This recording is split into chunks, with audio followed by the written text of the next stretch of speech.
तो भाइयों supreme court में एक PIL फाइल हुई है जिसमें लिखा गया है कि जबरदस्ती कस्टमर्स को अपनी गाड़ियों में ऐसा फ्यूल डलवाना पड़ रहा है जिसके लिए उनकी गाड़ी बनी ही नहीं है। तो सोचिए ऑलरेडी जो प्राइस है पेट्रोल का वो इतना हाई है, गाड़ियों का मेंटेनेंस इतना हाई है, गाड़ियों के प्राइसेस इतने हाई हैं, और अब साथ ही साथ ऐसा पेट्रोल आपको दिया जा रहा है जो आपकी गाड़ी में कंपैटिबल ही नहीं है। तो ये कितना बड़ा स्कैम हो सकता है गाइस। तो इसके ऊपर एक सुप्रीम कोर्ट पे PIL फाइल हो गई है फाइनली आप लोगों के सपोर्ट की वजह से, आप लोगों की आवाज उठाने की वजह से, और इसमें क्लियरली गवर्नमेंट को टारगेट करते हुए, गवर्नमेंट के इस E20 वाले फंडे को टारगेट करते हुए 3 क्वेश्चंस मुद्दे उठाए गए हैं सुप्रीम कोर्ट में इस पिटीशन ने। पहली चीज ये है कि इंफॉर्मेशन छुपाई गई है।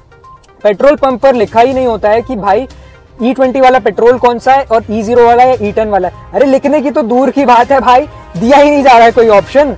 भाई अगर ऑप्शन ही नहीं है तो भाई बंदे को E20 ही डलवाना पड़ेगा उसकी ऐसी गाड़ी में जो कि 10-1 साल पुरानी है, जिसमें भाई E20 चलने ही नहीं वाला है, जिसकी वजह से चल जाएगा, चलो चल जाएगा मान लिया, माइलेज ड्रॉप हो गया, परफॉर्मेंस में ड्रॉप हो गया, गाड़ी के पार्ट्स जो इंजन के कंपोनेंट्स है उसमें खराबी आने वाली चीज हो गई। तो ये सारी चीजों के बारे में कौन बताएगा भाई, कौन करेगा भाई? तो ये चीज गलत है ना। अब दूसरी चीज ये बात हुई है कि कोई ऑप्शन ही नहीं दिया है, ठीक है। US और यूरोप में आप जैसे कि देखते हैं इथेनॉल फ्री पेट्रोल मिलता है अभी भी, यानी कि E0 हमेशा अवेलेबल रहता है, क्योंकि उनको पता है कि भाई आज से 10 साल 15 साल पहले जिसने गाड़ी ली होगी जो E0 थी वो भी यहाँ पर आके पेट्रोल डलवा रहा है, तो उसकी गाड़ी उसको हम अबैंडन थोड़ी ना करवा देंगे भाई, मतलब उसकी भी तो कुछ रिस्पेक्ट है ना भाई, उसका भी तो कुछ है। अब तीसरी चीज ये है कि कंज्यूमर्स का राइट छीन लिया गया है। कंज्यूमर प्रोटेक्शन एक्ट ये कहता है कि बायर को इन्फॉर्म्ड चॉइस का राइट होता है, ठीक है। यहाँ सीधे सीधे वो राइट को खत्म कर दिया गया है। पेटिशनर ने कोर्ट के सामने 3 डिमांड्स भी रखी हैं, उसके बारे में हम बात करेंगे। वो ये कि पेट्रोल पंप्स पर एथेनॉल फ्री पेट्रोल वापस अवेलेबल हो। सेकंड चीज ये है कि हर पंप्स पर एथेनॉल परसेंटेज क्लियरली लिखा हो, और साथ ही साथ वारंटी और इंश्योरेंस के जो रूल्स है ना वो कस्टमर फ्रेंडली बनाए जाए, ठीक है। तो ये 3 चीजें हैं जिनको लेकर के ये पिटीशन डिमांड कर रही है, and I am so grateful and I am so thankful. Advocates हैं, ऐसे लोग हैं जो एक्चुअली में जाकर के, जो हमारे आम आदमी हैं, हम बात कर रहे हैं मिडिल क्लास के बारे में, मिडिल क्लास के मुद्दों को उठा रहे हैं सुप्रीम कोर्ट में जाकर के। आप कमेंट्स में जाकर के प्लीज भर भर के तारीफ करिएगा ऐसे लोगों की जो आज भी हमारे देश में आवाज उठाते हैं गवर्नमेंट के अगेंस्ट।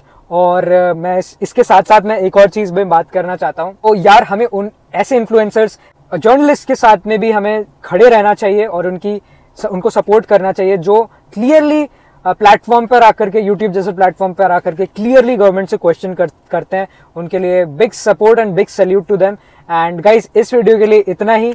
आगे जो भी अपडेट्स आते हैं मैं आपको जरूर इस चैनल के माध्यम से जरूर डेफिनेटली प्रोवाइड करते रहूंगा।